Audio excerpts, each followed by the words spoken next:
G'day and welcome to the 34th episode of the Destiny Down Under podcast. This week we have on absolute legend and friend of the show, Sir Wallen. We talk about YouTube, literally everything. I mean, we even cover off on a little bit of Destiny news too. So stick around for that. Cheers!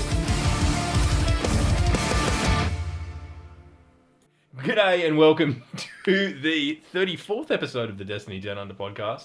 As always, I am joined by none other than Wallen Games. How are you, brother? Good, mate. How are you going? I am wonderful. It's Saturday. What could possibly be wrong in the world? I'm having a beer. Nothing. It may well only just be midday, but who cares? Now, apologies for the big man, Sloth, this week. He's taken his two Slothlings off to netball, so you better win, Slothlings. You better win. Tearing dad away from important business for netball, but that's all right. Now, look, we've got a hell of a super sub, though. Let's be honest. None other than Destiny Lore legend, OG. I don't know. I mean, do you have a rap name, Wally, or No. I think just Sir Wallen, I think suffices very well. But I appreciate it. You know what I mean? Yeah, no worries. No, I thought I'd try and pump it up a bit. No. I totally get that. I was unprepared for this type of exposure. You know what I mean? I don't know what to say. Yeah, it's fine. That's fine. So, how is everyone? How are you, Wally? What's been going on? Dude, it's been nuts, man. I know we're all stoked for Destiny 2, but I just want to say how stoked I am personally. I'm so stoked. I'm buying a PS4. I never thought I'd do that. I never thought I would give in to the console exclusivity and playing the beta a day early, but I totally fucking did. Is that the reason you're getting a PS4? Well, all right. So you guys remember last time I was on the podcast? I don't have a webcam. I don't have my Xbox. I sold everything because I just wasn't creating content anymore. I quit it. So if I'm gonna come back and play, I should. Why not get the PS4? I get stuff early. Most of you guys, everyone, like most of my community plays on there. Most of all the bigger content creators play on there. Xbox kind of sucks anyway, to be really honest with you. Oh god, Wally, you fit in with this podcast extremely well. Yeah, dude, we've got the perfect sub for Sloth. I mean, it's not fucking wanting to nuke Nintendo, but it's close. Let's go. I'm with you, Wally. I've got the pennies in the pocket to go. I'm just waiting for the upcoming toy sales that inevitably happen in Australia this time of year. So I'm going to go down and pick up a PS4 myself, so I can play on both consoles. And for me, it's more about just being able to stream and play with everyone than worrying about exclusives. Because let's be honest, when we're on the Xbox side of the fence, where I have been, and we finally got the Exodus Blue and the Undying Mind and all that sort of stuff, I realised, well, they both kind of suck anyway, and I wish they'd take them back because I don't want them in the Strike rotation or the Crucible rotation. But, hey, who am I to judge? This is the thing, though, right, with multiple consoles. Having one console's fine, PS4 or Xbox, but having multiple accounts is tough. Like, because it sounds like you're going to be doing more streaming on both consoles. Yeah. And, if you think RNG is tough on one account, as soon as you add 2 or 3 accounts, now I've already got Xbox and PlayStation. I'm probably going to have PC as well. Yep. Like on my Xbox account, I don't have any of the exotics that I grinded out for years. I haven't even farmed the materials for the exotic swords yet, and it's like you have to do that twice now. Like if you want those decent exotics, if you want friggin' Outbreak Prime, you've got to do that twice, get a team twice. And so it's you might find you have a main account and you neglect the console, and then people get angry at you for that. I think, you've shattered my world a little bit there, Matt, because I'm incredibly lazy. just main PS4, and the way you don't have to worry about it. You know what I mean? Yeah. Well, we'll see what happens. I don't know. I'm thinking I'm going to use PC for Crucible exclusively. I think I'm going to use PC for PvP, and that's just going to be my PvP account. If I stream PvP, it's going to be on PC. I might eventually look for a clan on PC that's not to do with viewers or subscribers, because I think I will be making clans on Xbox and PlayStation that subscribers and viewers can join, but I think PC might be my little bubble where, you know, I've just got my friends list, people I know in real life, or people that I talk to, you know, content creators or you know, Log and Sloth, all that kind of stuff. I made the cut, yay! Oh man, you haven't got in yet, man. I haven't told you about the trials yet. Trials of Wallen. We're gonna have fucking tryouts. Trials. There's an initiation period. Yeah, there's a lot of stuff. I've seen it. It's nuts, man. It's nuts. Right. Wally helped me put together a law quiz, man. Before you get into the clan, you have to answer a law quiz because I don't want to be. I'm not getting any clan. I got my own clan. I make my own McDonald's. Fuck off. Oh god, we're off track, aren't we? Yeah, no. I mean, we're a whole 1 minute in, and we're already off track. But who cares? That's what this is about. It's I don't know. We're a bit scant for news at the moment. We were kind of like last week. There was so much going on with E3 that everything was just about this happened and then this was said and all of that. And poor old Gamma come on as a guest and kind of got brushed to the side a little bit, which was, you know, less than ideal. But there's not too much news, so we can do this sort of stuff and just have a chat, which is basically what this show is, really. Let's be honest. Yep. But so Matt, what have you put out this week? What's your week involved? I made a law video on Amanda Holiday, which has been on my list for quite a while, and obviously I believe she made an appearance in the D2 Zavala trailer, a young Amanda Holiday, which I don't think continuity-wise probably has some issues, because we see it, if it was highly suggested it was Amanda Holiday, right, in the D2 trailer. People don't know what I'm talking about. Little girl, blonde hair, red scarf. It's definitely her. Yeah, right. It's definitely her.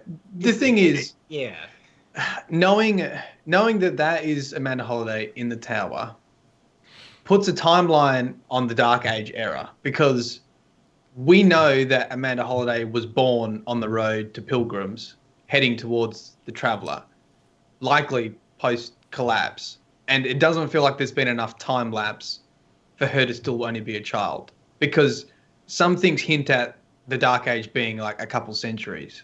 Yeah. And it's not sort of confirmed, but she doesn't look 200 years old. So, but I do think that was intended 100% to be Amanda Holiday. She looks up at the ship. She becomes a shipwright. She's infatuated with flying. That's in her lore.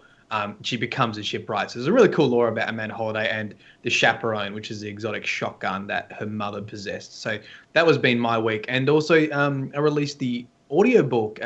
Jamie Bruce is an author that 6 months ago, maybe even longer, 8 months ago, sent me a novella for Destiny. So it's set in the Destiny universe. And look, to be honest, a lot of people like send me things to have a look at and read. But when I started reading this, I was like, I don't read a lot of like fiction. And when I read this, I was like, holy shit, this guy knows how to write.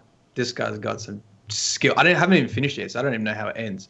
But I was like, dude, I'm more than happy. This will make a great audio book to fill some gap between now and D2. So the first preview of the audio book is out on iTunes and Podbean, and then I think I'll release like the full chapter 1 when I'm at GuardianCon. Dude, you know what you got to do? You got to not read ahead. You got to like just be like a Game of Thrones actor and just do the bit that, you know, until someone gets a tap on the shoulder, they don't know that they're getting a tap on the shoulder. Or The Walking Dead, you know, do that. Yeah. That'd be awesome. So it's gonna be a surprise. I don't know if I'm gonna ask Jamie to change anything from a lore point of view, or whether I'm happy just to leave it completely fan fiction, because I do think.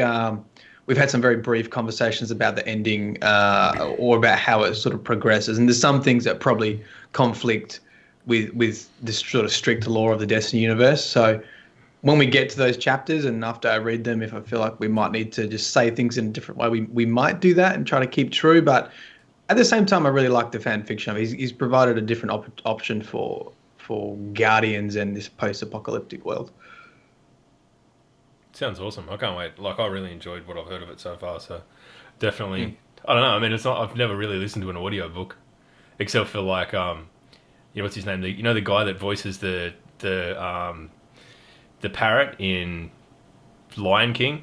Gilbert Gottfried. He read 50 Shades of Grey, and I downloaded that just for the amusement of this guy with a voice like this reading all this. Really? Yeah, it's challenging. You want to just sit in a room with headphones in and be made to feel dirty by a weird dude with a fucking crazy voice? Do that. Have you guys seen that movie in like the second one, 50 Shades of Grey Darker? No, I don't want. So I got dragged to it by my girlfriend. Oh, sure. Quote unquote, you know what I mean? But that's the official story. I was literally, when we were in there, man, we were sitting next to 2 rows of like mid-age-ish, like 40-year-old women, right? And anytime this dude took his shirt off or anything like that, they're like, whoa, yeah, let's see it, baby. They were like clapping and shit. And I was just like, oh my God. Holy shit, man. So I get it. I think Gilbert Godfrey is a great read for that type of material, in my opinion. I thought so. I was at the pub, someone told me about it, and I thought I have to hear that. Unfortunately, I do have a horror story related to 50 Shades of Grey. I thought, being me, the cunning little fox that I am, I bought a copy of it for my better half. I thought this could be very advantageous for me. And, maybe it was, maybe it wasn't. But long story short, when she finished reading it, she lent it to my mum. And that, there's a mental image I didn't need. Hopefully Dad had a good few weeks, but so, fair's fair. Just plenty of high fives going around the dinner table. Just Sunday night dinner. That's tough, man. I'm sorry. I really am. It's okay. I've come a long way since then. I'm on the road to recovery, Wally. It's fine. Good. It's nice to have you back with us. Man, So this week I did. I bought back Game and Tag. I bought back Game and Tag Judgment last week, and we did kind of like a little lead up episode just to get back into the swing of it. But this week we did it for the first. It's always been something I wanted to do and have prizes. So I set up a Patreon, and I'm stumping up some cash myself to be able to reward whoever wins with some money. And basically we started that, and it's, I don't know, I mean, I'm surprised that anyone donated to a Patreon based around rewarding people for having a stupid name, but there you go. So if you want to see that, it's on my channel, you'll find it. But it's so how do you win if you're the person with the ridiculous game tag? Well, I thought I can't choose, because then people are just going to hate me. Because that's the thing with giveaways, man. Yeah. You try to do something nice for a community, and then basically one person likes you, and everyone who doesn't win hates you. Yeah, well, I mean, my strategy is this: I just made a 6-day long vote on Twitter, and anyone who comes past can just vote. You can just watch it. You can vote. The crowd, the audience votes on who wins. So I can just be cool. So yeah, if you want to get involved, it's on my Twitter. Find my Twitter. It's good fun. It's just basically 4 Australian dudes. Some people call themselves horrific shit. Some of the shit I've trolled through the last few weeks of just submissions is, wow. There's some of it that even I am hesitant to touch. And given that we were talking about soggy sayos on the first episode, it's fucking. Oh my God. Yeah. I'm not explaining that right now. So that's your week. What's Wallen's week been like? Just a lot of work, man. The YouTube stuff has always been a side thing for me. I would love for it to be a primary job, but it's more or less just like a hobby. So I recently got a contractor position figured out. I'm starting to get paid. The company I'm working for is in the process of getting acquired, so that's like another payday. I recently started working for a drone company since the last time we had this podcast to now. Yeah. What company? What are you doing? Did you say drone or drum? Yeah, drone. So it's like, I'm sure you've heard of the Drone Racing League, right? Yeah, maybe. Yeah, of course. Okay. So we're doing something like that called the Professional Area League, and I do a little bit of digital marketing, community management, influencer management, that type of stuff. So I basically work with the team in terms of putting out content, creating content, putting it out on the social media channels, managing influencers, seeing events, making sure that everything has some good continuity, brand management, that type of stuff. A lot of fun. I actually have my own drone. And the first time I flew it was on Memorial Day with my girlfriend, and we were drinking. And so the first thing we did was we just didn't read the instructions at all. We're like, no, fuck that, right? And you're like, 2-3 mixed drinks in of vodka, a little bit of 7-Up, having a good time. You're feeling a little light, and you're like, you can take on the world. It's the easiest thing in the world. It's basically like an Xbox controller in your hand. And this thing just goes straight up and right into a tree. And it's just stuck in a tree for literally 3 hours. And we're fishing this day. We're like shaking the tree. We're climbing up the tree. We get it down. And then literally within 30 minutes, we fly it right back into the same goddamn tree. So, it's just one of those things. They say don't drink and drive, but don't drink and fly drones for sure. Don't drink and drone. There you go. Yeah, don't drink and drone. But the drone company, man, it's so much fun. So much fun. I don't want to cast. That's so cool, man. Like, I just feel like you've used your skills and your knowledge from YouTube to gain employment. I think that's cool as. I wish I did that.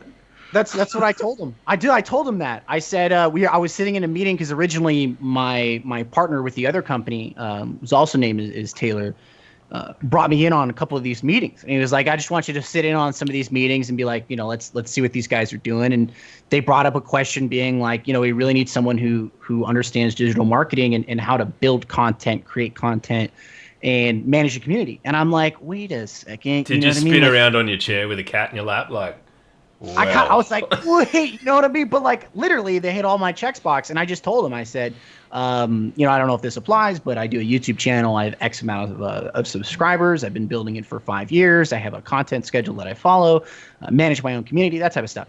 And they're like, okay, yeah, we want you to do it for us then. And I'm like, all right, no problem. You know what I mean? So that's not what I'm doing. That's awesome. But it's one of those things where I have my YouTube channel on my resume, and I think everyone should, honestly, because from what I've heard, except for you, Long. I can't judge your content, but from what I've heard is that employers want to see more and more nowadays, want to see that you're doing a lot of different things, that you have your own side business, whether it be a consulting job or something like that, or you're sitting on the board for something else, or you're doing YouTube, or you're a part of this community that helps kids, for example, or whatever it is. They really don't care. They just want to see you doing things that acquiesce into achievements. And so they just want to be able to quantify the amount of drive you've got. If you're passionate about things, you pursue them. Yeah, typically, Elon Musk said it best. He said that when he's looking at resumes for people, he doesn't look at what college they went to or what the degree is. He looks for a track record of their achievements. And typically individuals that have a long track record of achievements, hitting milestones, doing this, getting awards, coming out with new products, and typically like that, are going to be successful at any company you put them at.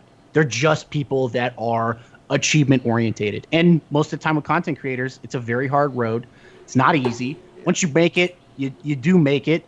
But it is one of those things that is constantly challenging. Constantly, you need to be able to adapt to the situation around you and create quality content if you want to stay afloat. If you want to not, then yeah. But I think there's certain areas that understand how big of an achievement it is to have organic growth on a platform like YouTube. And there are some people that are just absolutely clueless and just think it's childish.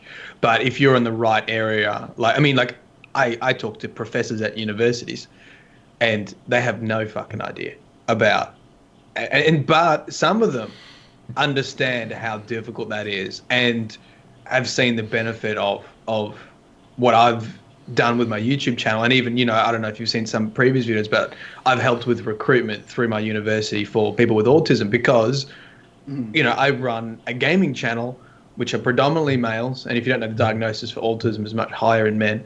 And it is in that area, in that realm that a lot of people are drawn to video games. So I actually have a lot of people with autism in my community, and I've been able to help with recruitment, which is just huge on the university priority list for doing that. And like, oh wow, I literally had 2 honors students that were about to quit their honors projects for university because they couldn't get recruitment, and I solved that with one video.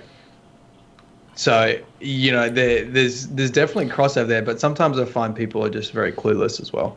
Well, I mean, it's there's a stigma, right, with nerd culture still to this day, and it's typically not stereotype, but it is in older people that view the new age, new tech, the new iPhones, the new drones, the new VR and stuff like that to be child's toys instead of legitimate platforms where you can make money on or change people's lives for the better.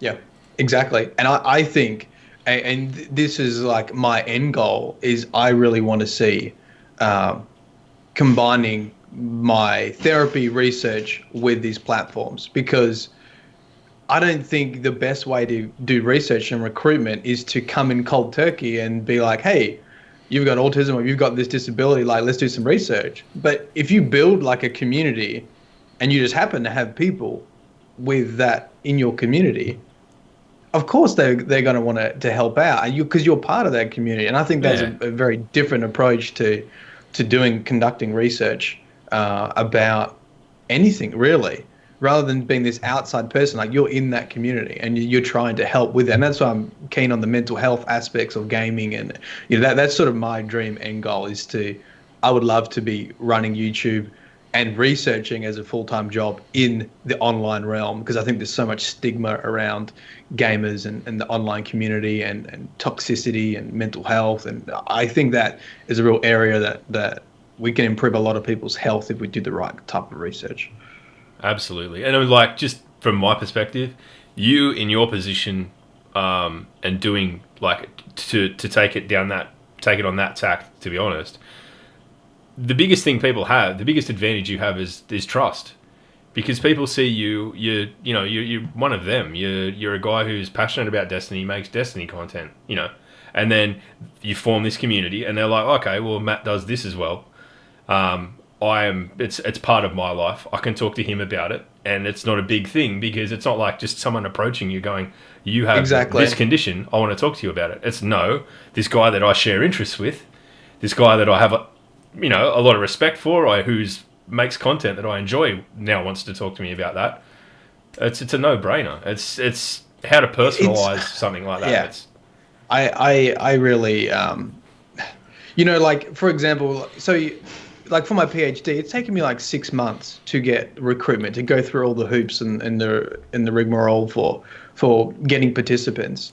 And when I had this thought about mental health, and our family was going through a tough time with Danny's dad and prostate cancer, all this kind of shit, that I wanted to bring that up as a topic. And we had 200 people email me pages of mental health stories, from suicide to depression to anxiety to bullying to all sorts of shit. Really heartfelt stories, true stories. And that was just in a day. And if that was a psych department or an OT department or somewhere that needed that kind of research, needed those kind of stories to go, hey, how can we be doing this health service better? That's very valuable. And that makes a huge impact on communities. So yeah, that's, I don't know if I've really spoken about that before, but that's sort of my end goal. That's sort of my dream, is to have this blend of online community and health. It's a beautiful dream. It's the exact opposite of mine, which is just anarchy, I suppose. But I want everyone critiquing everything and being mean about each other's names and giving them money for being mean. Good. All right.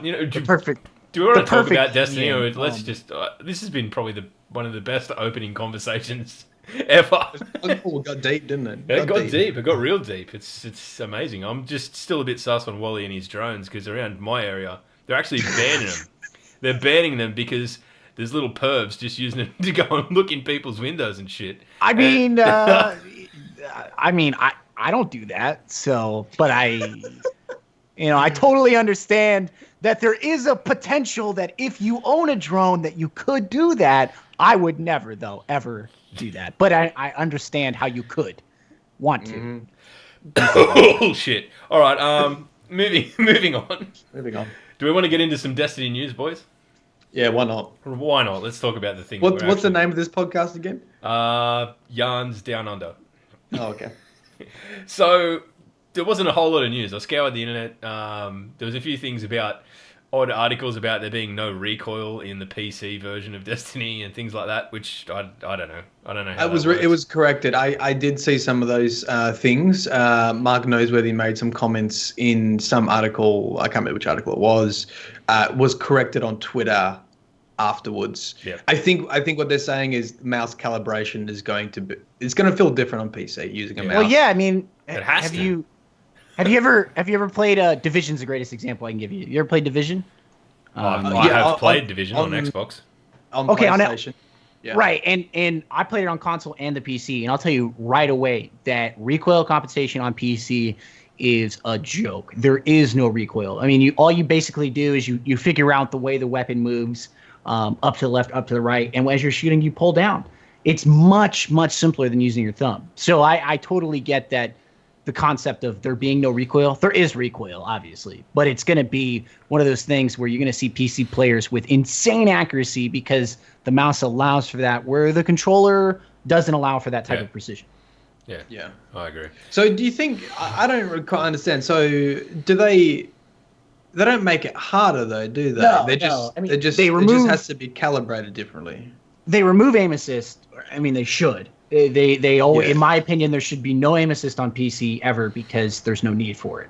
On console, it makes sense because your thumbs, you're just your thumbs. You know what I mean? Like when someone says you're all thumbs, you're not catching balls. You know what I mean? You're dropping that shit. So it's one of those things where I get it. I think that the real fear that a lot of people haven't really talked about yet, that I'm really interested to see. I don't have a dog in anyone's race or anything like that, but I would love to see what is really going to get picked up in terms of competitive Destiny. Is it going to be on PC or is it going to stay on consoles? Gotta be.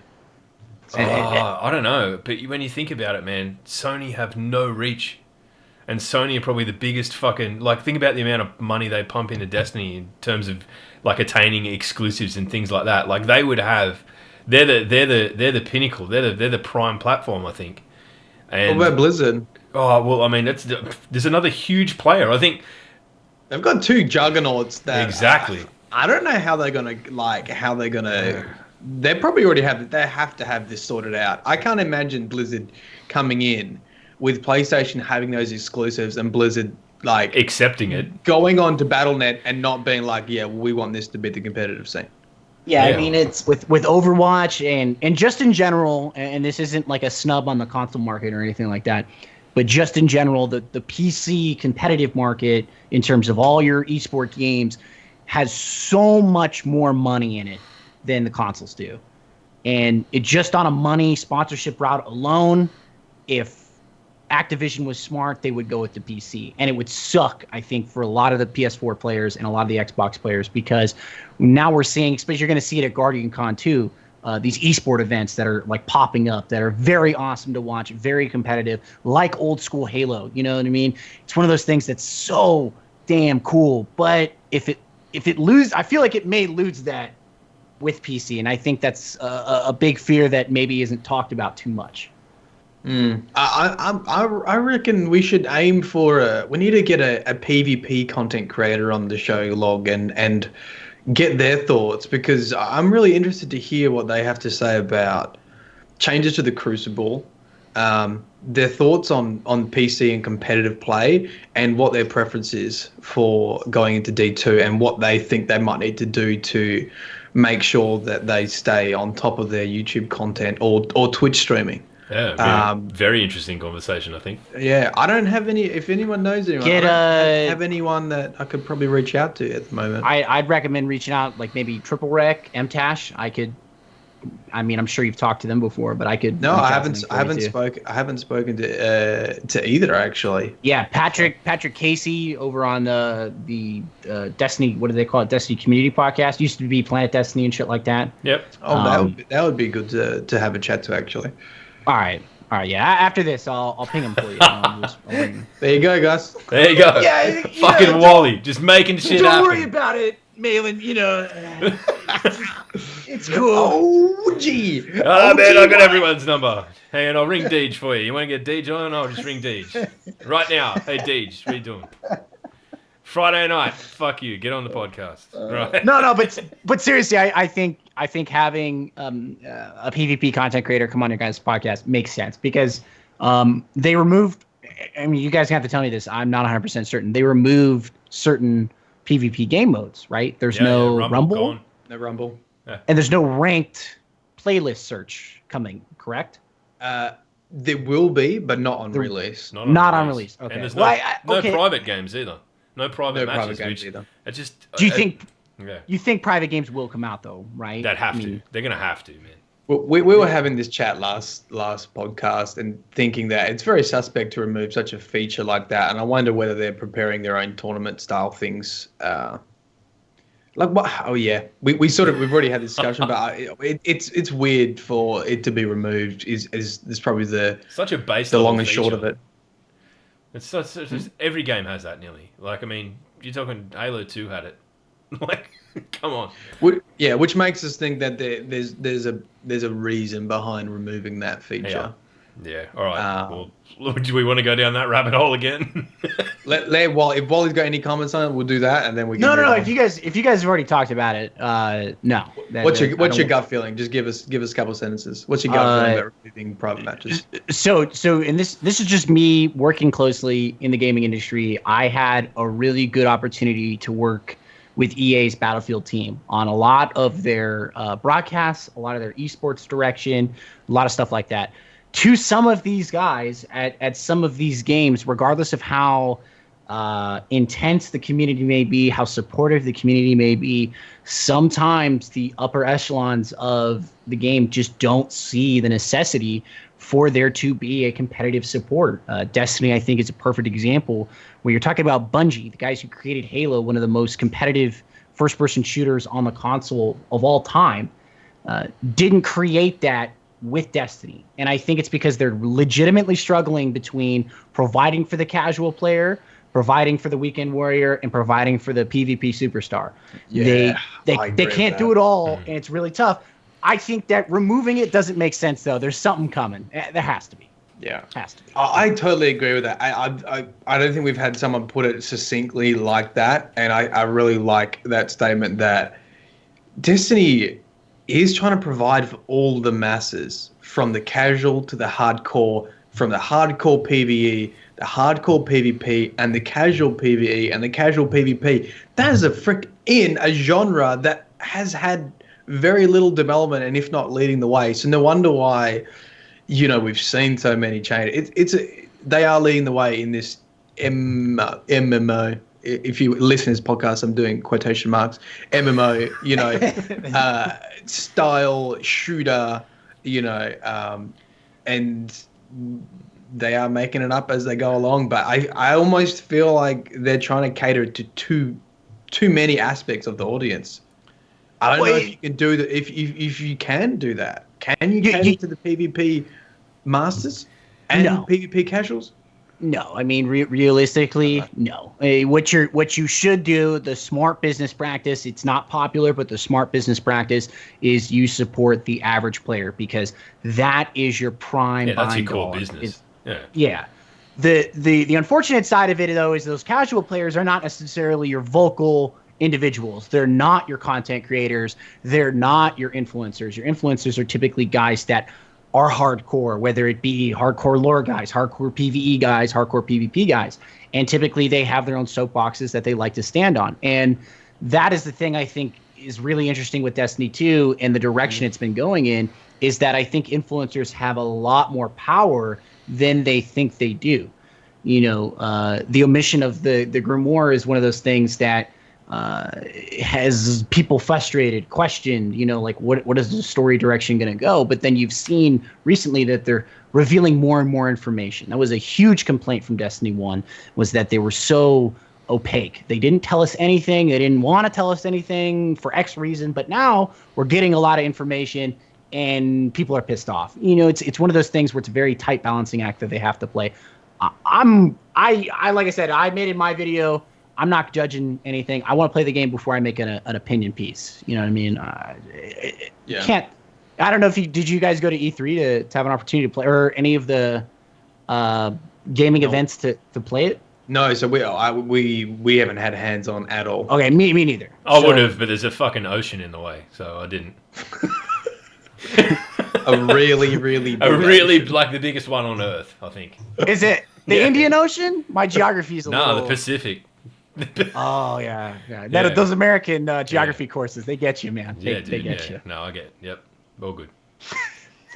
I don't know. I mean, I'm with Wally on this. I'm trying so hard to reserve any kind of judgment until I see it, and there's so much of it that, like, especially with the lore things that have been said, and like, oh, this is a new story, and you don't need to know anything, and everything in Destiny 1's forgotten, and all of that. It's just spin, man. It's just, like Destiny 1's story got absolutely fucking pounded on release. Yeah. And the one thing that they're desperately trying to do right now is get across the point that it's not like Destiny 1. It's not like Destiny 1. Yeah. Because otherwise, people will go, no, that sucked. I'm not buying it. Yeah, they're trying to get rid of that taste. Yeah. That bad taste. A lot of people's mouths that left.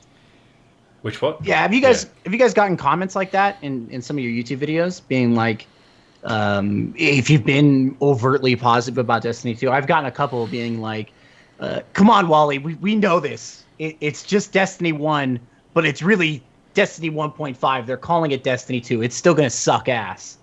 And I don't respond to those, you know what I mean? Because it's like, come on, bro. Give the child a chance. He got up, he ran, and then he ate shit with Destiny 1. Destiny 2, he's picking himself back up. He's reinventing himself. Give the kid a chance to run. That's how I stand on it. But I'd be curious. It's interesting. Like it's very, when you do, I call them opinion pieces, right? Because I think that's what you sort of referred to them before, Wally, and it's very polarizing. And it's sort of one of the beauties about lore videos is typically it's not a polarizing video. Typically people like, oh, that's cool, but they might not agree with it, but you don't get this. For example, like my video on the removal of the Exo Stranger is both my most disliked and my most liked video. The engagement on that video is far more than any other lore video, but it's also the most disliked video that I've ever made as well. So it's interesting when you have these really strong opinions, and maybe people aren't used to hearing them from someone like myself, normally does a lore video, but you get this real polar effect where people will pick a side. And now that I'm at the point where some of my content reaches a lot of people, people make Reddit posts about me now, and that's really scary for me. Like, that's really scary to see Reddit posts. Like fucking Mylan games and shit. Yeah, well, not that bad, but I'm fucking making one right now, man. I don't go on Reddit very often, and I saw one of these top posts, and it was like, why we shouldn't be worried, and not being too critical, but look, I did start somewhat of a panic, and it was a very sort of emotional video for me, and I guess this Reddit post was like, guys, like, fucking stop writing. Like, I know I probably not exaggerate. That was literally how I felt in that video with the Exo Stranger leaving. That's just honestly how I felt. But it's sort of, a lot of people got pitchforks, as probably you would say. Picked up like they took our jobs. They took our grandma care. Like, and I didn't intend for that to happen, but that's. But see, like that, because I know you're talking about the one tweet I sent out about I've seen a lot of things where I've seen a lot of recent content from some of my content creators that I know, and I was mainly talking about you and Bife, sort of like old school subtweeting the shit out of you guys. But I was like, they're making comments and it's their opinion, and it's not that I disagree, but I was trying to be more of like a level head. But I think that honestly, Malin, what you're talking about is awesome, because it means that you have true staying power in the community, where if people hate you, that's great. If they love you, that's great. Honestly, it doesn't matter which one it is. It really doesn't, because it ultimately means that they're talking about you and your content. And they know what you're talking about. They understand your opinions, and it allows them to formulate their own. If they formulate a negative opinion on what you're thinking, that's good though. It means that there's a conversation that is occurring because of your content.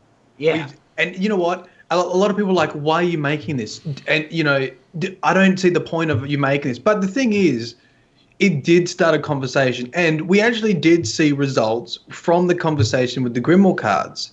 If we didn't say anything, we have a tweet from Steve Conn going, it's not in the API, but we're talking about it. And will they have been talking about it before? I don't know. And maybe that was an oversight by them, but I'm also hesitant to make whinging. I hate making whinging videos. You got to look at it this way. Silence is acceptance. That is it. No, it is. I agree. That's the universal fact. If you don't fight for the things that matter to you, they don't matter to anybody. If you believe in something enough, you fucking rattle the cages a little bit, and you have a voice, and you're on a platform to do it, man. And while that video, even for me, knowing you, I know you pretty well, to watch that video, I'm like, shit, man, it was the closest to a Wallen rage video we're probably ever going to get. but I was kind of there going dude, I was emotive about it just because I could see, I can understand why, if you're on one side of the fence and you hear this dude going, oh, this is this, and you're like, yeah, that I'm pissed off by this as well, or you're like, this guy is a fucking whinger and this is annoying me. Yeah. There's no middle ground. But it needs to be said, man. Silence is acceptance. If no one says anything, they go, oh, well, I guess the Grimoire didn't matter to anyone anyway. No one's harking up about it, so moving on. I mean, it was also, there was a big selfish reason there too, and I think I did speak about that. I mean, in general, when Destiny 1 came out, I wasn't an influencer. I was in the pack with everyone, right? And you already had people in the lead that were already, making podcasts and content and alpha and all that kind of stuff, right? And I felt like I've grinded my way over 3 years to a point where people like to watch my content. And I was just really excited to go into D2 and to have a new injection of players that were not complete, what the frick is going on, but was oh, I'm intrigued by this. I wonder what happened in Destiny 1. And then they would go back and watch some previous content. And I was really excited for that injection of new players. And it was super shock to the system to hear how they were talking about, Destiny 1 as episode 0 of comic book series, and that some of them will continue and some of them won't. Because for me, it was, I thought, I made it. I'm in a position now where we hit D2 running. And then I was like, guess what, motherfucker? You got no legs. I don't know. Look, I get where you're coming from, Malin. I really do. To an extent, I even share some of the same sentiment. But look, the bottom line is that you create good content with or without the Grimoire cards, and with or without some of the returning stories. You're going to continue to create good content. Do I think that some of the external universe is not going to make it into Destiny 2, the Books of Sorrow type stuff where we get this awesome backstory that doesn't fit into the game? How could that fit into the game? Yeah. Probably not, and that sucks, because that is what in reality fleshed out the Destiny world for so many people. It allowed your imagination to really create the universe instead of it having it been right in front of you from the start. Absolutely. But I get it. To the Bungie creators, that is not the way to create a game world. It is not necessarily about the player imagination taking the lead. It should be they take the lead, provide you the environment, provide you the game world, and then your imagination goes from there to create the rest. Not the other way around. I hope that Destiny 2 becomes like a Dark Souls type of community for the lore anyway. I'd be down for that, man. That'd be sick. It is, if you follow the Dark Souls community, it is a tough lore community, because there's not many players in that, and that's because it's freaking hard. It's hard to piece it together when you don't have access the way we do now. And I've talked about those previous concerns before. I think what it will do, the way it seems at the moment, it will make lore videos even more niche, and I think you'll see less creators. I mean, we don't even have a whole bunch of creators working on it now, but if it becomes even harder, I think you might see a lot of content creators go, this isn't worth my time, especially if it's your job. Because if YouTube's your job, I can't see the benefit of lore videos in DG at the current state. 100%. Too much time. Too much time at the moment. I'll tell you right. Yeah. I mean, I don't know how much time, I know you spend more time than I do. But I try to come up with a content schedule of 2 videos a week. And this is like on the side. I do it at night. It takes me so much goddamn time to get these things together. And I get it. I understand where you're coming from. I think it is going to hurt that the idea that there's going to be X amount of content creators. But to be a little selfish, and this might come off the wrong way, but I think it's going to be very good for individuals that are going to stick with it, because it's going to be people that can piece together the story, because the Grimoire cards themselves are very vague and dense. They don't make sense. Yeah. If you can piece those together, I have a good feeling you're going to be able to piece together a game world without them. Yeah, I completely agree. And that's what I mean by making it more of a niche topic. Like, if you think about any content creators that think, oh, you know what, I might, I haven't primarily been a lore channel, but I would like to start covering some more lore videos. I mean, Arix, we've had Arix in the podcast before. He's a perfect example. He started to do story-based lore videos for his audience, because typically he hasn't done that before. He has a great following, and people are interested in that content. Like, How does this fit? I think it's very hard to fit this new system. At the moment, from everything we've had, it's very hard to fit this system into a content schedule for creators. And it will make, if you look at lore communities, you've got like 2 guys at the top, or maybe 1 guy. You got Vadi Vidya at the top, right, of Dark Souls, and he releases a video like once a month. But he has a killer Patreon page because people want it. It's super niche. No one's doing it because it's hard. So we might see a trend towards that, where we've only got a couple guys at the top that are doing it, and maybe you got to donate on Patreon to keep those channels going. Well, I mean, and I don't know, Matt. You do not have a Patreon going? Is that not for the YouTube? It's for comic books. It's to pay artists, so it's not to pay me. So I get where you're coming. We had this conversation, and this is for everyone who didn't know. We had this conversation before the podcast started in regards to Patreon. Here's the only point I'll make on it. We live in an era now where YouTube is something where you can make money from. The problem with YouTube is that the platform itself is very chaotic in terms of how much your content creators can pull in. So if it is a viewpoint that individuals have, where if your favorite content creator creates a Patreon and you're like, he's selling out for money, it's more or less he's supplementing his ad income to be able to support the channel. That's the only way that I look at it. And if you're struggling with it too, Matt, that's the way I would try to tell you to go about it. You're not selling out for the money. You're creating niche content that takes you X amount of time that doesn't make sense with YouTube's ad deployment. Dude, look at the most recent sort of high profile example of that happening. Look at Jez a month ago, where he was basically at the point of like, for no reason that he can decipher, YouTube stopped running ads before his videos. His videos are censored. There's no actual swearing in them. I mean, it's beeped out. It's not particularly violent. It's not particularly aggressive. Yet, for no apparent reason, bang, we just stop putting ads on. So he gets fuck all money for doing what he's done for the entire time and built himself up doing. Yep. He's got a Patreon set up now, and like basically, I hope that provides him the kind of stability to protect him from that sort of shambolic, sporadic shit that YouTube can just do to people. I mean, we all remember the great collapse late last year of no one fucked.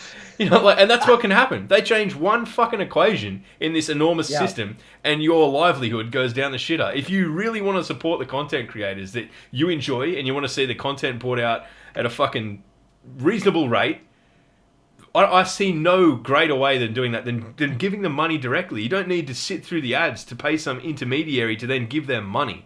Like, seriously, if it means enough to you, support them directly, and they'll give you rewards. This is what will happen. We'll see. If you look at Twitch, right? Twitch already had that culture. Twitch did that culture from the beginning. They're like, you know what? this is how you support your favorite content creators. And no one bats an eyelid. No one bats an eyelid that you subscribe for $5 a month. Right. Because that's what they built into that platform. And YouTube will eventually start going, people are supplementing that at the moment with Patreon because there's not that feature. Well, I mean, they've got YouTube Red, right? But it's not like the Twitch feature. And eventually, people are still angry that they have to pay for content because they didn't have to pay for it before. Or people will tell you're a sellout or whatever for going on Patreon. But eventually that culture will start to shift. And it will become norm that if you like content, you'll start to understand if you don't support it, it will just disappear. No, and that's the argument that needs to be made, is that if you do not support your favorite content, especially in niche markets, it is going to disappear because the greatest thing that I struggle with is low viewership. And it's an honest truth. It's the reason I quit in the first place, is because I wasn't getting the same views. And instead of coming up with a legitimate content schedule and better content, I quit. You know what I mean? Because it was one of those things that just rattled the shit out of me. But Matt, with what you do and Log and Bife and Beard, Grizzly and those guys, what I mean? They create good content, but it is so niche that if you don't supplement it with other content that's more popular or a Patreon page, eventually you're going to lose the desire to do it because you're just putting so much time that you're passionate about, but you're not getting the same return. And I've definitely felt burnout this last. Log's known, you have been, man. And it's probably been the only I feel really bad. We had a guest a couple weeks back. It wasn't Gamma. It was Tamsin. Before that, and it's probably the grumpiest I've ever been in a pre-show. Because I was feeling burnout and just feeling it attacked from all sides when it came to YouTube. That happens, man. It's one of those things. You put yourself out there, and it's emotional investment. If you feel like you're being not gypped, but if the time and effort you put into it, and as you progress in this sort of career, the time and effort that you put into it, it sort of equates to more views and things like that. So if you're not seeing that continual growth, it'd feel like butting your head against the wall. And I get it. Totally. And please, I think. I hope people enjoy this conversation because it's definitely not me complaining. I don't want it to come across as complaining, but I generally love talking about this kind of stuff with other content creators. And that's why, it's sort of come up on the podcast, multiple times because it's amazing how socially isolating being a content creator can be.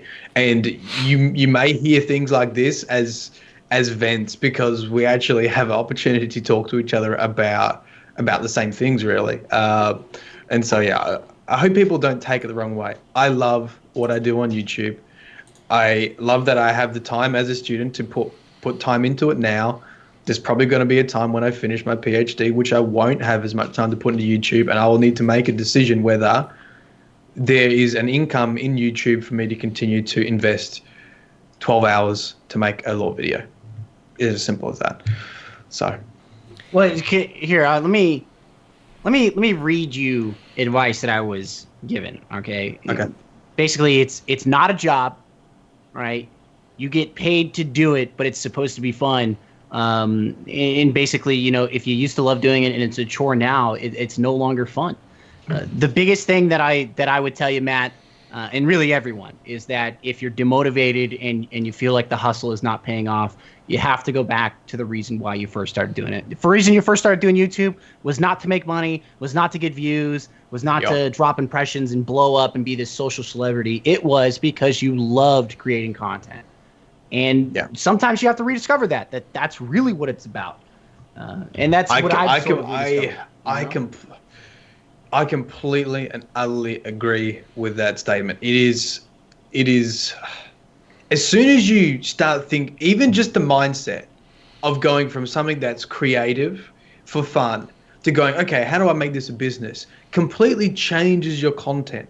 Because you have these external sources now influencing what you make. Dude, look at Metallica.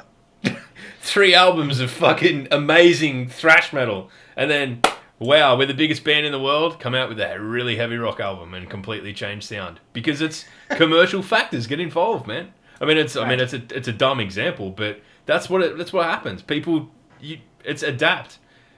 You have to adapt to survive. Yeah, and it is that thing too. It's this balance that you said the word that I like saying. It's the hustle, man. You got to be prepared to do the hustle and to try and keep aspects of who you are and what content you make, and balancing that with the hustle of YouTube. That is always the thing. Like, okay, so I want to make a law video, but I've also got to consider what the hustle is. What are people looking at now? What are people researching? What do people want to know about? And it needs to be mostly what I want to make, but I also need to understand what people want to watch as well. Right. And you're always gonna be fighting that. You are never going to not fight that. But just don't lose what makes you, man. I remember watching your channel come up from the beginning, back in year one and shit. You know what I mean? So just don't lose that factor that you create content, not for the money, not for any of that stuff. You create it because you love it and you want people to see the type of stuff that you enjoy, and you hope that your content has the ability to change them or turn them on to the Lord. That's what you're going for. All the feels. Dude, this has been such a strange and wonderful podcast. I just want to say that this has been like it's cool. I like this talk. I hope people like this talk because as a therapist, I think I like to think about the human behind content creators and the people behind and the choices that are made to make content. I really find that intriguing. I think like if people came here and they didn't know who you guys were, like if they're not watching the podcast, they wouldn't even know who you were because you both speak differently, and it's this sort of step back from the content creator formal law thing to this now talking about the human behind it. I think it's it's interesting for me. I'm sitting here just enjoying it more as a listener than as anything else. But Matt, seriously, don't lose what makes you you. Don't ever shave the beard off again. The weird period of my life, man. I'm like, who is this dude? I was thinking of just, trimming it up for Guardian Con, mate. I couldn't decide whether I want to have a little bit shorter just so I don't look like a hobo when I go to Guardian Con. They'll be like, well, who's this Australian hobo here? What's wrong with that? What does your girlfriend think, man? I'm just curious. So when I met Danny, I didn't have a beard. And she was impartial. And I actually think I started growing a beard for Movember. You guys have Movember, right, in the US? They have no shave in November, sort of the same thing. Yeah, you grow a mustache and raise funds for men's health, mental health, and prostate cancer mainly. Okay. So yeah, you look ridiculous for that month, and I think I realized I could grow a beard, and then it sort of stuck around, and then she was like, "Nah, I don't really like it. Get rid of it." And then as soon as I got rid of it, she's like, "Oh my God, no, you need to grow it back." And ever since then, so like, didn't like it, but when I got rid of it, she missed the beard, man. And she was like, "Fuck, I need that beard back in my life." So she hates me with that beard. Absolutely. She was so disappointed when I told her that I was doing the fundraising again, and if we reach X amount, I'm shaving the beard off. She was super disappointed. That's good though. You have a woman who supports you. That's what you need. Mate, you guys missed the pre-show, but she definitely supports me. She was vacuuming the house while I'm having a yarn with these two guys. She tolerates at any point. We'll call that support, tolerates, one of the two. Yeah. Do we want to actually go through the death of This Week at Bungie? Oh, have we not done that yet? No, we're an hour and 5 minutes in, and we have not covered off the second bullet point on the list. Oh God! You know what? Okay. I'm just gonna blast through it, and then we can get back to doing what we were doing. So, the new character screen is in the This Week at Bungie this week. It looks pretty schmick. So we haven't seen any of the other panels. There is a clan panel, a records panel, which I assume will be sort of your quests and stuff like that. Keep track of all that sort of shit. I assume there's going to be record books, which personally as a mechanic I'm not huge on, but it looks really good. And moving on from that, sort of the top bar of the screen is sort of influenced by your emblem. So basically, your emblem will comprise the entire top bar of it. Sort of sets. I think it's really cool. It sets the tone for sort of like the entire thing. Now they did announce that there are how's this for a sentence? Destiny 2 memorialization emblems. Fucking hell, Deej. You can do better than that. You can do. Deej is a wordsmith most of the time, but that's not very good. Think about the poor Australian pricks on podcasts who have to try and read this shit, man. Come on. But there are some pretty, I mean, I don't think they're unattainable milestones, but if you go on and you like the particular look of them, you can strive for them. So basically, they are completed a moment of triumph during Destiny's first year, completed all 10 moments of triumph during Destiny's first year, owned the Taken King and completed a moment of triumph during Destiny's second year, owned the Taken King, completed all 8 moments of triumphs during Destiny's second year, owned the Rise of Iron and reached rank 2 in the Age of Triumph record book, owned Rise of Iron and reached rank 7 in the Age of Triumph record book, achieved a Grimoire scar. I was doing so well. Achieved a Grimoire score of over 5,000 in Destiny 1. I don't have that. I don't, but I'm going to get that one. Just because You don't have that, Wally? I'm looking at it right now because I was worried. I was like, I have at least one of those. I do not have that. I have 4,895, dude. You're ahead of me. And shit, I might have to ask someone to play on my Xbox account and get that for me. I'm just saying. It might. Yeah, all right. Okay. There you go, guys. Next stream from Wally's Xbox. And we'll send some crispy messages to people. The other thing in the TWAB is the final dates for Iron Banner. The last Iron Banner will be the 1st of August 2017. I assume running for the better part of a week, but that'll be the last Iron Banner ever. And say that date again. Sorry, what date? The 1st of August 2017. 1st of August. Yes. So a month and a half away. And Destiny's coming out in the beginning of September. Okay. Yeah. And that's when it starts or finishes? That's the last one. That's when the last one starts. 1, 2. So okay, so it'll be a month before Destiny drops, and after that, okay. Trials ends on the last Trials is the 11th. So the weekend starting the 11th of August. It'll be an end of an era, I think. I don't know. Do you reckon we'll get like a little patch or something? Not a cutscene maybe, but just something like that sneaks in a bit of story, like before they. I said that. I said that to I can't remember if it was on the podcast or not, but I remember talking about this. That I hope that when Destiny 2 launches, they do something in Destiny sort of the week before that's sort of like this build-in event, and then okay, boom, Destiny 2.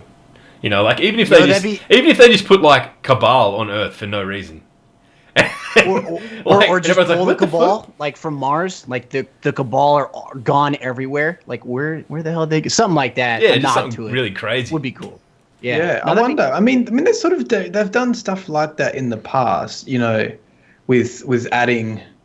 What did they when they added the Knights just before Dark Below? Didn't they do that? Didn't they add? Yeah, they did. Crota's Knights or just something small like that would actually be pretty interesting. A little world. Or they could go batshit crazy. And just start dropping like Atheon and Oryx and just all around just literally like in the Cosmodrome you see Atheon. Oh, Wally. Wally's like me. He just wants to see the world burn. He's like this level 8 guardian. Fuck you, deal with Oryx. That would be the best. Like some lobies getting on first time ever. They want to play the game before Destiny 2. Well, let's just go play a bit of Destiny 1 first. And they're just getting their shit pushed in for like 6 hours straight on like question mark bosses. Oh man, that'd be great. And instead of Oryx being off the side of the ship, he's just in the the ocean bit of the Cosmodrome. She's just there on the shore, just blowing up. Yeah, I can absolutely 100% confirm that's not happening.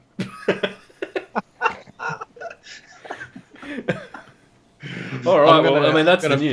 Photoshop Atheon onto the Cosmodrome. Bungie, so good. Bungie, please. Mac happen. Oh my god. Well, there we go. I mean, that was really all the news. I should have just done it straight off the bat, but anyway. Yeah, we should have got it out. That's okay. I mean, if you're still listening and you were really hanging in there for Destiny news, you probably read it this week at Bungie already. So. Do you guys care about that type of stuff though? Like I'm just curious because I'm really contemplating having someone get on my Xbox account and get me there. But like, do you really think that those things matter, or is it just like a nod to people who did do that type of stuff? For me, the transition into Destiny 2 makes me not care. It's weird because like I'm like, well, I kind of got to this point where after we saw the last expansion in like Age of Triumph beginning, and there's this huge big record book, and I'm like, man, none of this shit's going to count for anything in like 9 months. Yeah, what do I I'm care? ready to let it go. I'm ready. I've let it go. Yeah, I'm ready to let it go. I mean, it's nice. I mean, the Grimwald cards is a nice memorial for me, with the lore the lore videos that I've done, and I'm pretty sure my PlayStation has that. My Xbox definitely doesn't have that, but that's nice. But I mean, I didn't even bother doing a lot of the Age of Triumph stuff. I mean, yeah, same. If I had it, I had it. I didn't. I'm not really a player to grind out achievements. That's just not in. I don't know. I feel like I can burn out on Destiny very easily with making content on it, so I'm definitely not going to spend hours grinding to get a certain achievement. So I'm not like an achievement hunter in the slightest. So it doesn't really bother me. I mean, I don't know, how do people see it though? This is a banner inside your menu, right? Yeah. So it's if you've seen footage, it is basically like a top banner that is your menu, and then it maybe is also your emblem in terms of how your emblem is sort of like then comprises the top bar of your menu. Oh, so your emblem goes out. Okay, because I was going to say, how do people see it if it's just in your menu? I think it's a very cool thing to give to people who, because these are like grindy-ish achievements to an extent. Yeah. These are not, except for completed a moment of triumph in Destiny. I think I did that one.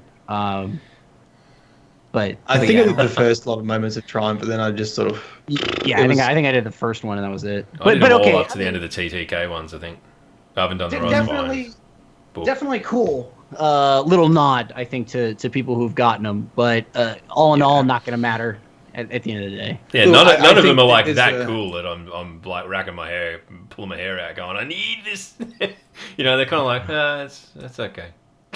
I think there's a portion of the community who are like achievement hunters, and that are very proud to have completed all of those difficult tasks in Destiny 1, and I think it's needed to acknowledge that kind of work. And then there'll be a portion of the players, it sounds like us, that are not really fussed either way, and it doesn't seem cool enough to really want to grind it out. And I don't know if they could even provide a carrot on the stick for me to really want to complete. Like, what would they? Let me pose this question: what would they have to do for you to go back and want to complete all of those things?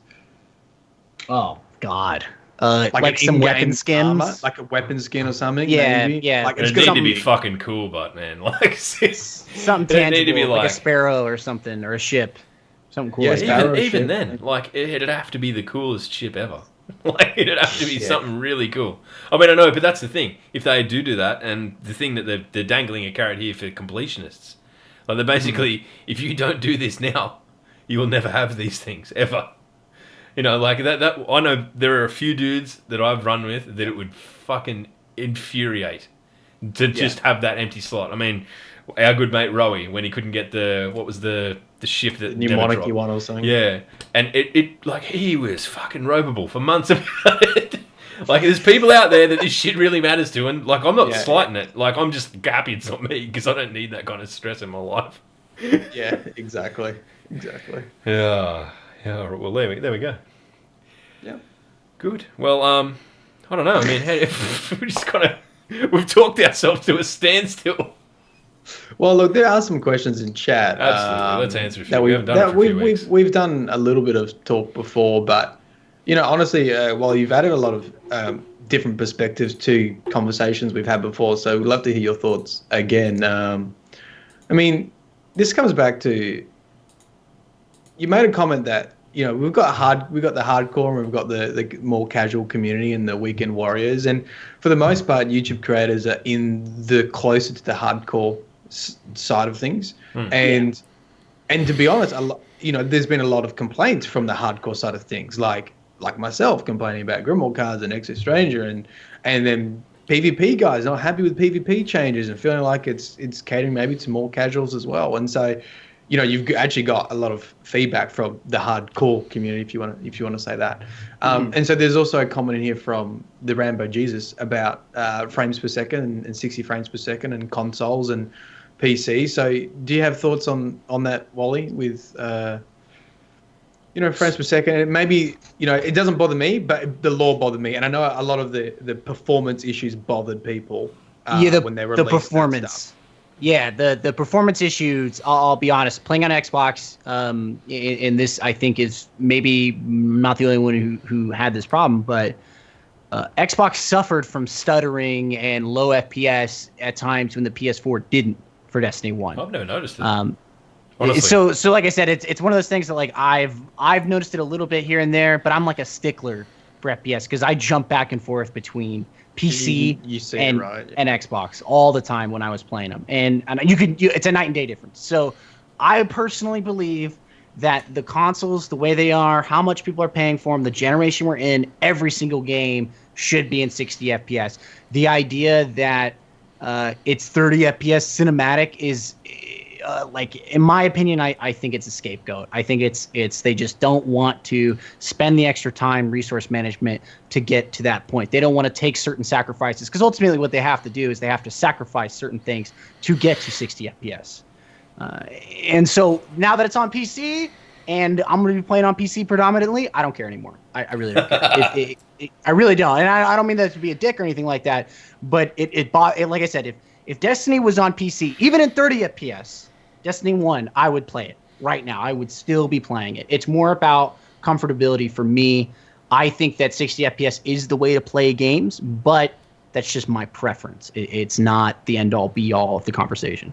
So, I mean, I'm pretty partial on this. I after seeing what it looked like on PC, I'm definitely like, I would really like to have it on PC, and I think I would really like more for the channel. I just think it looks so nice on PC. Like, I would like my lore videos to have that as the B-roll. And that do you is have expensive. Do you have anyone's 4K footage? No. All right. I gotta hook you up too. Hooking me up. Oh, like, I mean, I think that's gonna look cool. I would like to. And you know what? This is part of the hustle. I'm thinking of YouTube, and as we go into the 4K era, YouTube's got to put that in the algorithm. It's going to be in the algorithm. Like, if the higher quality videos you're uploading, like if you're, let's go back years, if you're putting 360p up and someone's got 1080 and 1080 just came out, that's getting prioritized easy. And I think eventually we'll see that 4K videos will perform better simply because YouTube wants that on their platform. They want the top quality.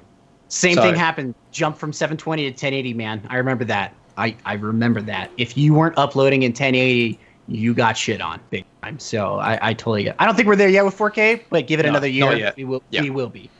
A year, maybe 2 years tops, but we'll be there. Yeah. So I'll be getting it for that reason. And I look, for some reason in my mind, just playing on PC with a mouse really appeals to me because I've never really been good with a controller. And just playing a little bit more, like I play a lot more Paragon at the moment, which is a competitive MOBA, and love the mouse. And it's on PlayStation 2, and there's just no way I can play it on PlayStation. The mouse is just 100 times better for precision and making decisions and all that kind of stuff. So I'm actually really looking forward to playing it on PC. I've got to get my brother to build me one. Build me a PC. Matt, don't build it yourself, please.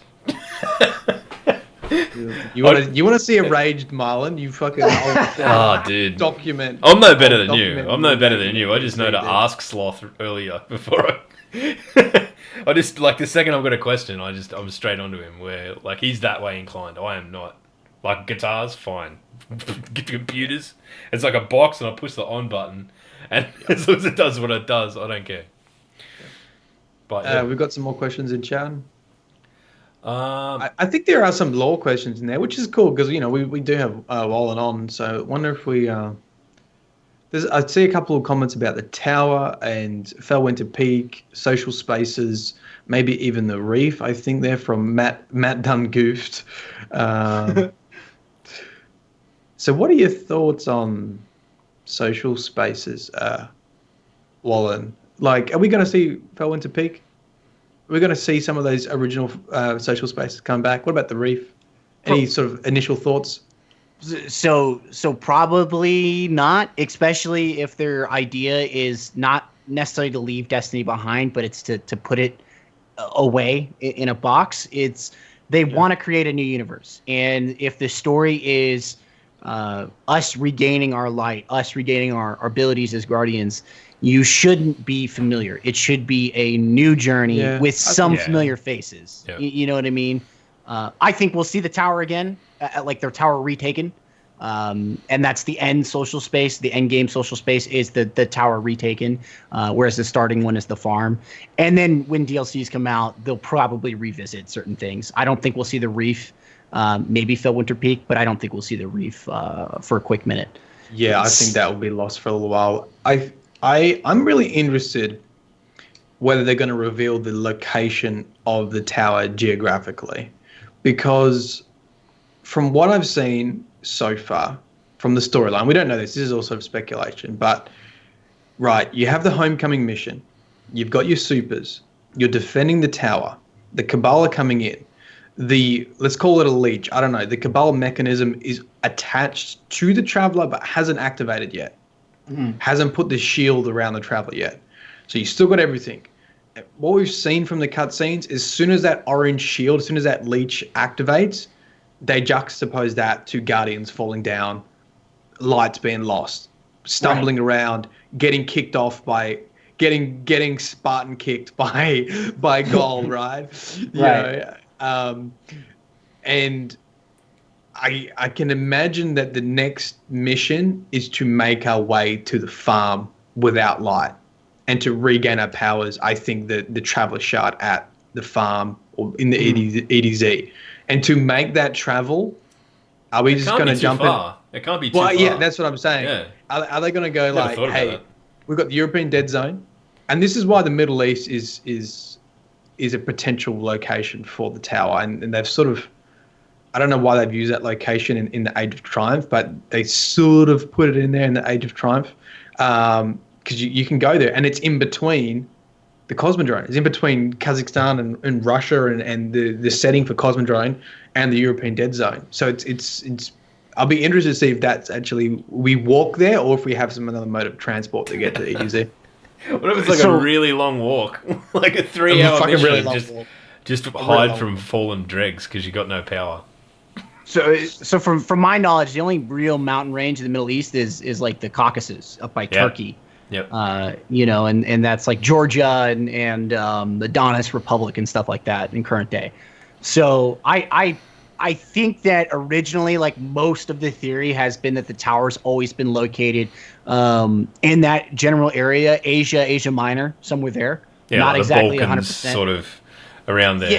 Yeah, where it's like it's somewhere in that area. But I do think that if that is a Shard of the Traveler, and it's a very large Shard of the Traveler, and that was confirmed in the European Dead Zone, how did that get there? Like, has that always been there?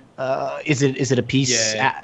You know what I mean? Like, those are questions that I think could be answered. But you would assume that the traveling distance on an Exodus, something like of that scale, you're not going halfway across the continent. You're going somewhere relatively close by because it just makes sense.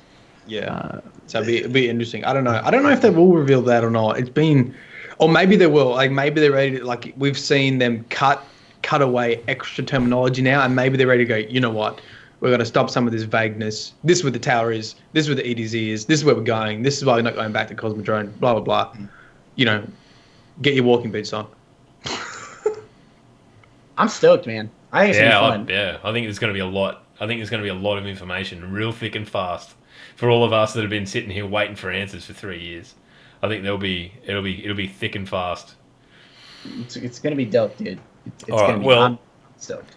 Wally, we don't want to get you in trouble with your better half, so we might have to let you go in a minute because I think we're nearly up for time. No, it's good. She's been texting me. So, but yeah, right. I'm yeah. All right. Well, we might take one more question and then we'll call it. What way do you think Cade will lose his leg? Has that been confirmed? Shot off by a cannonball. Where is that written? Who said that? Max Panther, 2015. What way do Cade will lose his leg? Yeah, I've read people alluding to it. I don't think I've seen. Where's this coming from? This is news to me.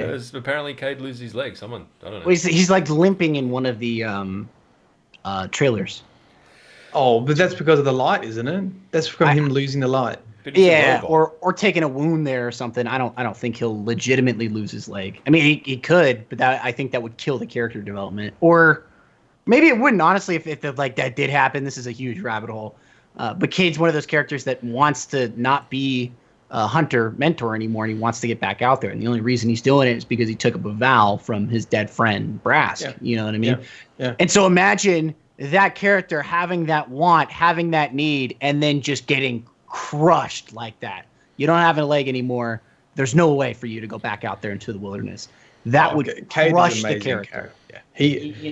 He's an amazing character. He's got a great setup, Cade.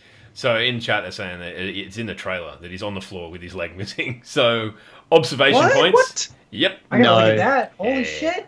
Yeah. Right. We're gonna have to. We're abandoning the podcast. We're all going to have a look. Goodbye. No, I mean there you go. Yeah, but I got overhyped. I didn't watch it more than probably about 3 times because I thought I just don't need this. I'm too excited. But fair enough.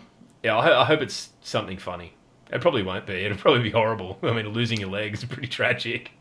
Well, I've been hoping that they're going to, they've got this funny Cade role and that they'll do something really dramatic with him because the audience is so used to laughing with Cade and him taking the seriousness out of situations. And I think it would be amazing to see this character break down and to have to lose a light and then get a serious injury.